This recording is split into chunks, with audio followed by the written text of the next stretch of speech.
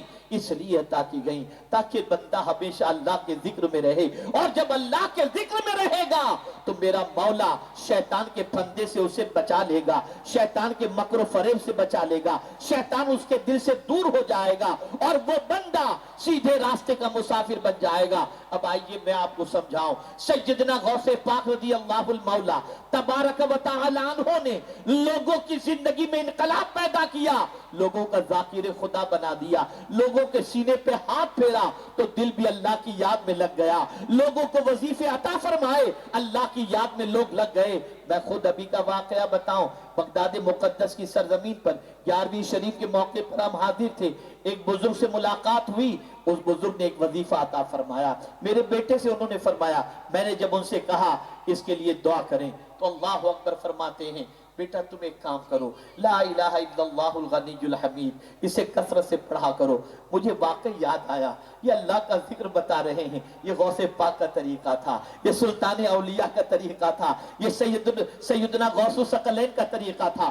اللہ اکبر! اسی کے ساتھ حضرت جنید بغدادی رضی اللہ تعالیٰ عنہ کے آستانے پر گئے تو وہاں کے امام سے ملاقات ہوئی، میں نے دعا کے لیے کہا، انہوں نے کہا مولانا ایک کام کریں، یا فتاح یا وہاب افتح لنا ابواب، یہ دعا پڑھا کرو، اور لا الہ الا اللہ الملک الحق المبین محمد الرسول اللہ صادق الوعد الامین، یہ پڑھا کرو۔ میں نے محسوس کیا بغداد کی سرزمین پر مجھے بار بار ذکر الہی کی طرف کی تعلیم دی جا رہی ہے، ذکر الہی کے بارے میں بتایا جا رہا ہے، پتا چلا وہاں سے ذکر الہی کا درس اس لیے دیا جا رہا ہے کہ بغداد کی زمین پر اگر اولیاء وہاں چمکتے دمکتے دکھائی دیتے ہیں تو اس کی وجہ یہ ہے وہ صبح اٹھتے تھے اللہ کا ذکر کرتے تھے اور رات کو سوتے تھے تو اللہ کا ذکر کر کے سویا کرتے تھے۔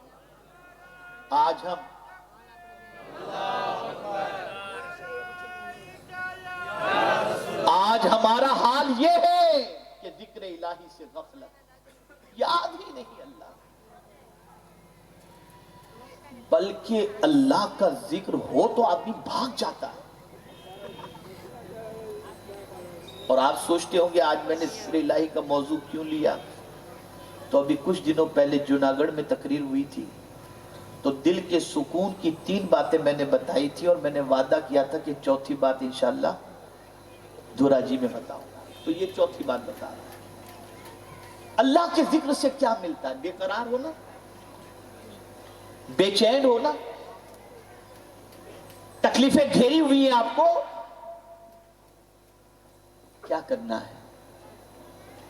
تو قرآن کہتا ہے الا بذکر اللہ تطمئن القلوب، آگاہ ہو جاؤ، اللہ کے ذکر سے دل کو اطمینان ملتا ہے، دل کو سکون ملتا ہے۔ آج پوزیشن کیا ہے؟ مصیبت آئی سگریٹ پینا شروع کر دیا، ٹینشن آیا پکچر دیکھنا شروع کر دیا، جہاں کوئی تکلیف آئی تو ان کاموں سے انسان اپنی پریشانی کا علاج تلاش کر رہا ہے جو کام میں خود پریشانی رکھی ہوئی ہے۔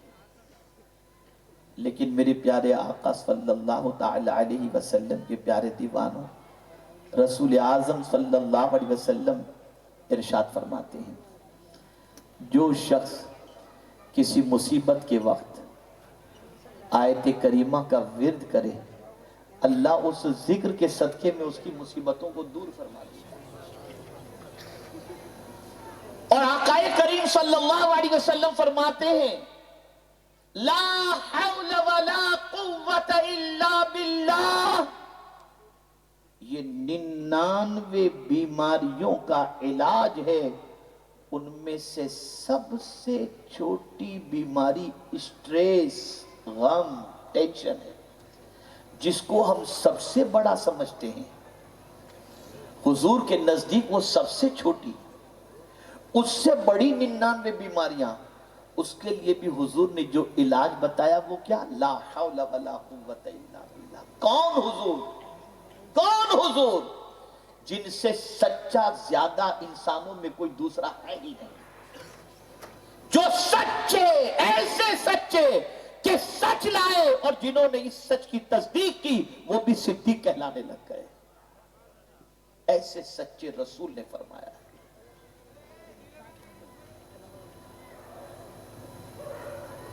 سارے سلاسل کے اندر ایک عمل دیا گیا، تمہاری کوئی تمنا ہے، کوئی جائز خواہش ہے، اور تم چاہتے ہو کہ اللہ تمہاری تمنا اور خواہش کو پوری کر دے، تو روزانہ عشاء کی نماز کے بعد 450 مرتبہ حسبنا اللہ و نعم الوکیل پڑھو، اللہ تمہاری پریشانی دور فرما دے گا، تمہاری تمنا پوری فرما دے گا۔ اے رسول اعظم صلی اللہ علیہ وسلم کے دیوانوں، ہم نے قرآن چھوڑ دیا، ہم نے اللہ کا ذکر چھوڑ دیا، ہم نے اللہ کی یاد چھوڑ دی، اللہ کو پکارنا چھوڑ دیا، تو آج ہماری پوزیشن یہ کہ شیطان ہم پر مسلط ہو گیا اور ہمارے دل میں وسوسے ڈال رہا ہے، گناہ کی محبت ڈال رہا ہے، یہ ساری چیزیں کروا رہا ہے، ان چیزوں کی وجہ سے ہم ہلاک ہو رہے ہیں۔ تو میرے پیارے آقا صلی اللہ تعالی علیہ وسلم کے پیارے دیوانوں، سیدنا غوث پاک رضی اللہ تعالی عنہ ایسے اللہ کے ذاکر تھے، ایسے اللہ کے ذاکر تھے، ایسے اللہ کے ذاکر تھے۔ میں صرف تحدیث نعمت کی خاطر کہتا ہوں، کوئی اپنی بڑائی کی غرض سے نہیں۔ محب گرامی مولانا سید امین القادری صاحب بھی ساتھ میں تھے۔ ہمیں اس حجرے میں اللہ کا ذکر کرنے کی توفیق نصیب ہوئی ہے جس حجرے میں بیٹھ کر غوث پاک اللہ کا ذکر کیا کرتے تھے، آج تک اس کی لذت محسوس کی جاتی ہے۔ جب بھی یاد آتا ہے نا وہ وقت، تو ایک طبیعت کے اندر ایک عجیب ایسا لگ رہا تھا جیسے ہم ہی ذکر نہیں کر رہے، در و دیوار بھی اللہ کا ذکر کر رہے ہیں۔ اور سن لو، اچھی طریقے سے سن لو، دل و دماغ میں بٹا لو، ولی کی تعریف حضور نے کیا فرمائی۔ آقا کریم صلی اللہ علیہ وسلم ارشاد فرماتے ہیں، ولی وہ ہے جس کو دیکھو تو خدا یاد آ جائے، جس کو دیکھو تو کون یاد آئے؟ خدا یاد آ جائے۔ پتہ چلا ولی اللہ کے ذکر میں اتنا ڈوبا ہوا ہوتا ہے کہ اتنا ڈوبا ہوا ہوتا ہے کہ بندہ اسے دیکھ لے تو اسے بھی اللہ یاد آ جانے لگ جاتا ہے۔ یہ ولی کی پہچان۔ مردوں میں تم سے بھی گزارش کرتا ہوں، اللہ کے ذکر کی کثرت کرو، اور یہ بات یاد رکھو، نماز کے لیے عمر، وقت، پاکیزگی، یہ ساری چیزوں کی قید ہے۔ اللہ کا ذکر رب نے فرمایا کثرت سے کرو، اٹھو تو بھی اللہ کا ذکر۔ آپ اٹھتے کیا کرتے ہیں؟ پہلے دیکھتے ہیں کس کا میسج، سب سے پہلے۔ اور حضور صلی اللہ علیہ وسلم فرماتے ہیں اٹھتے ہی کہو الحمدللہ، الحمدللہ الذی احیانا، الحمدللہ الذی احیانا بعد ما اماتنا والیہ النشور۔ اٹھتے ہی اللہ کی بارگاہ میں اللہ کا شکر ادا کرو، مولا تو نے موت کے بعد ایک نئی زندگی عطا فرمائی۔ نیند کیا ہے؟ النوم اخو الموت، نیند کیا ہے؟ لیکن اللہ رب العزت جل جلالہ نے نئی زندگی عطا فرمائی، اس پر اللہ کا شکر ادا کرو۔ بندہ صبح اٹھ کر تو دوست کو یاد کرتا ہے، خدا کو یاد نہیں کرتا جس نے تجھے زندگی دی۔ کتنے مسلمان ایسے ہیں جو صبح اٹھتے ہی الحمدللہ پڑھتے ہوں؟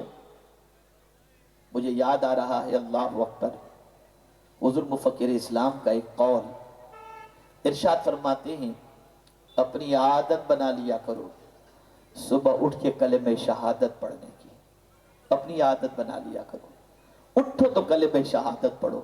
یہ عادت تمہاری بنی رہے گی نا، تو قبر میں جب تمہیں اتارا جائے گا اور جب قبر سے تمہیں اٹھایا جائے گا نا، تو اس وقت بھی یہ عادت تمہیں کام آئے گی۔ اٹھتے ہی جو عادت دنیا میں تھی نا، ایسے ہی کلمہ شہادت پڑھو گے، سوال سے پہلے فرشتوں کو جواب تمہاری طرف سے مل جائے گا۔ یہ عادت بناؤ۔ ہے آج عادت رات کو سوتے وقت اللہ کا ذکر کرنے کی؟ سنیے، ایک اعرابی حضور صلی اللہ علیہ وسلم کی خدمت میں حاضر آئے. حضرت عبداللہ ابن بصر رضی اللہ تعالیٰ عنہ راوی ہیں. ایک اعرابی آئے، آ کر انہوں نے حضور صلی اللہ علیہ وسلم سے عرض کیا، یا رسول اللہ صلی اللہ تعالی علیہ وسلم، کون سا مسلمان سب سے افضل؟ تو میرے آقا صلی اللہ علیہ وسلم نے ارشاد فرمایا، اللہ نے جس کو لمبی عمر عطا فرمائی اور اس نے اللہ کی اطاعت میں اپنی زندگی گزار دی، وہ بندہ اللہ کے نزدیک سب سے افضل ہے. اب سنیے جو سوال انہوں نے پوچھا ہے، بس یہ آخری بات، اس لیے کہ میں زیادہ آپ کا وقت نہیں لوں گا، اتنا ہی یاد رکھ لیں تو بہت بڑی بات. اب انہوں نے جو سوال کیا سنیے. عرض کرتے حضور کون سا عمل سب سے اچھا اور کون سا عمل سب سے افضل؟ اب حضور جو فرماتے اسے غور سے سنو. آقا کریم صلی اللہ علیہ وسلم ارشاد فرماتے ہیں، بندہ جب اس دنیا سے جا رہا ہو اور اس وقت اس کی زبان اللہ کا ذکر کر رہی ہو، سمجھ لو کہ وہ بندے کا ذکر کرنا بہت اچھا عمل ہے کہ اللہ اس ذکر کی بنیاد پر اسے خاتمہ بالخیر عطا فرما رہا ہے. لیکن یہ سعادت نصیب کب ہوگی؟ جب زندگی اللہ کے ذکر میں گزرتی ہوگی. ورنہ ہوگا کیا؟ صبح مال، دوپہر مال، شام مال، خواب میں مال، سوتے میں مال، زندگی میں مال، بیٹھنے میں مال، ہر جگہ مال مال مال مال مال مال. تو مرنے کے وقت بھی مال ہی کی فکر ہوگی اور قبر میں جانے کے بعد بھی مال ہی کی فکر. اس لیے ذکر کو اپنی عادت بناؤ، اللہ کے ذکر کو کثرت سے کرو، اللہ کو یاد کثرت سے کیا کرو. جب اللہ کا ذکر کثرت سے کرو گے، اللہ رب العزت جل جلالہ فتح بھی عطا فرمائے گا، نصرت بھی عطا فرمائے گا. اور سب سے بڑی چیز، شیطان کی گرفت سے، اس کے شکنجے سے، اس کے وسوسے سے، اس کی پکڑ سے اللہ تعالی ہمیں بچا لے گا. اس سے بچنے کا طریقہ یہی ہے کہ ہم اللہ کا ذکر کثرت سے کیا کریں. بس ایک بات، جو شخص روزانہ صبح کو 10 مرتبہ سورہ اخلاص پڑھ لے، 10 مرتبہ، 2 فضیلتیں اس کی میں عرض کرتا ہوں.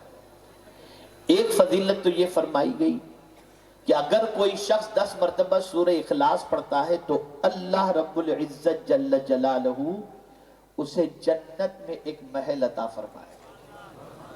جب سرکار صلی اللہ علیہ وسلم نے یہ فرمایا تو فاروق اعظم رضی اللہ تعالیٰ عنہ نے عرض کیا، حضور اگر کوئی 100 مرتبہ پڑھے تو میرے آقا صلی اللہ علیہ وسلم نے فرمایا اللہ 10 محل عطا فرمائے گا.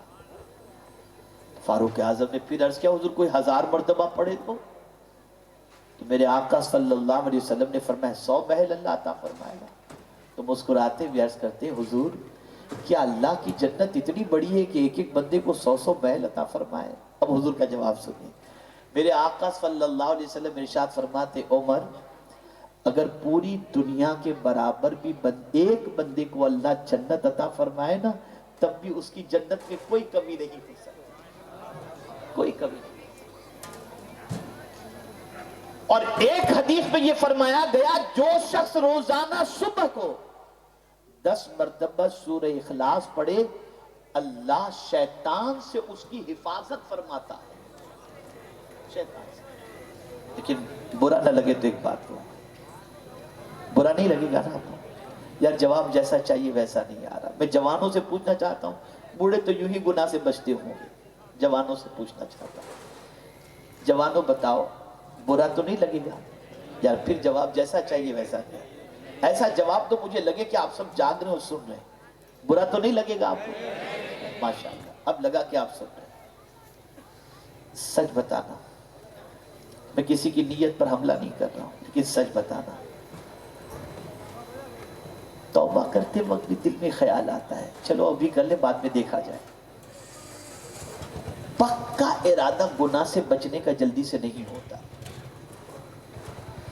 پکا ارادہ ہمیشہ گناہ سے بچنے کے سلسلے میں نہیں بنا پاتے. توبہ بھی ٹیمپریری، بعد میں دیکھ لیتے، اللہ معاف کرنے والا ہے، دیکھتے ہیں چلو کوشش کر لیتے ہیں، آج کر لیتے ہیں پھر آگے دیکھیں گے، یہ ہوتا ہے.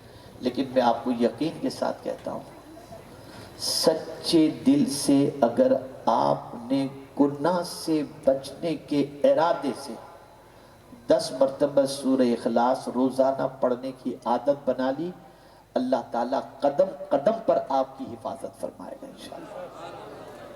اور یہ بات یاد رکھو، گناہ کبھی عزت نہیں دیتا، کبھی عزت نہیں دیتا۔ گناہ میں لذت تو ہے، عزت نہیں ہے۔ نیکی میں تکلیف ہے لیکن سکون ہی سکون ہے۔ مسلمانوں، اپنی حالت کو سنوارو، اپنی عادتوں کو سنوارو، اپنے افکار و نظریات کو درست کرو، اور اپنی زبان کو اللہ کے ذکر سے تر کرو۔ مجھے ایک حدیث یاد آ گئی، میں عرض کر ہی دیتا ہوں۔ آقا کریم صلی اللہ علیہ وسلم ارشاد فرماتے، وہ شخص خوش نصیب ہے جسے 3 نعمتیں مل گئی۔ وہ شخص خوش نصیب ہے جسے 3 نعمتیں مل گئی۔ لسان ذاکر، ایسی زبان اسے ملی جو زبان اللہ کا ذکر کر رہی ہے۔ وقلب شاکر، اور ایسا دل اسے ملا جو اللہ کا شکر ادا کرتا ہے، اور ایسی مومنہ بیوی ملی جو ایمان کے سلسلے میں اس کی مدد کرتی ہو۔ سرکار فرماتے جسے یہ 3 نعمتیں مل جائے وہ خوش نصیب ہے، وہ خوش نصیب ہے۔ تو اس زبان سے اللہ کا ذکر کرو، مصطفیٰ جان رحمت صلی اللہ علیہ وسلم پر درود و سلام کا تحفہ نچھاور کرو، استغفار کی کثرت کرو، توبہ کی کثرت کرو۔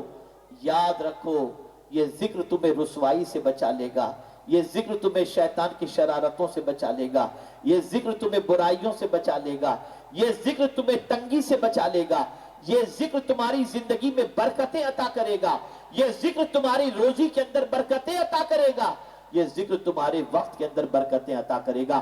ہر تنگی کو اللہ کا ذکر دور کر دے گا اور شیطان کی شرارتوں سے حفاظت کی توفیق عطا فرمائے گا۔ اللہ رب العزت جل جلالہ کی بارگاہ میں دعا ہے کہ رب قدیر، آقا کریم رؤوف الرحیم علیہ التحیۃ والتسلیم کے صدقہ و طفیل مجھے، آپ کو، سب کو رب کی یاد میں اپنی زندگی کے لمحات کو گزارنے کی توفیق نصیب فرمائے، اس لیے کہ اس کا ذکر ہی دلوں کا چین ہے، دلوں کا قرار ہے، قلب کا سکون ہے، اور اسی کا ذکر شیطان کی شرارتوں سے ہماری حفاظت کر سکتا ہے۔ اللہ تعالی ہم سب پر کرم کی نظر فرمائے، اور غوث پاک جیسے اللہ کے ذاکر بندے کا صدقہ اللہ ہمیں بھی عطا فرمائے کہ ہم بھی اللہ کے ذکر کے اندر اپنے اوقات کو گزارنے کی کوشش کریں۔ وما علینا الا البلاغ المبین۔ السلام علیکم ورحمۃ اللہ وبرکاتہ۔